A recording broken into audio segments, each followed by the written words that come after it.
Welcome back to our channel. In today's video, we're comparing two amazing cameras, the Sony α7 IV and the Panasonic LUMIX S5. We'll be evaluating them in various categories to see how they stack up against each other. But before we begin, don't forget to like this video, comment below, and subscribe to our channel for more exciting content. Now let's dive into the comparison.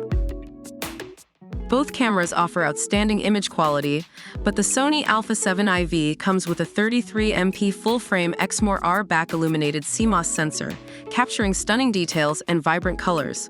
On the other hand, the Panasonic LUMIX S5 impresses with its 96MP high-resolution mode, dual native ISO, and V-Log V-Gamut with a 14+ stop dynamic range. It's a tough call, but if you're looking for ultimate resolution, the LUMIX S5 might have the edge here. When it comes to video, both cameras excel. The Sony α7 IV offers up to 4K 60p 10-bit 4:2:2 recording with full pixel readout in all formats. It also boasts 7K oversampling for beautiful 4K 30p footage without pixel binning. Meanwhile, the Panasonic LUMIX S5 delivers extraordinary 4K 60p 10-bit video, along with FHD 180fps slow motion and 4:3 anamorphic support.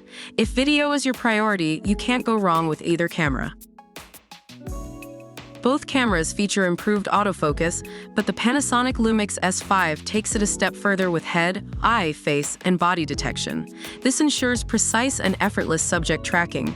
Additionally, the S5 incorporates 5-axis dual IS2 image stabilization, enabling 6.5-stop slower shutter speeds. The α7 IV's autofocus performance is impressive, but the LUMIX S5 shines with its enhanced tracking capabilities and powerful image stabilization. And that concludes our comparison. Both the Sony α7 IV and the Panasonic LUMIX S5 offer outstanding features and capabilities, catering to different needs. We hope this video helped you make an informed decision. If you enjoyed it, make sure to give it a thumbs up. Leave a comment sharing your thoughts, and don't forget to subscribe to our channel for more content like this. Thank you for watching.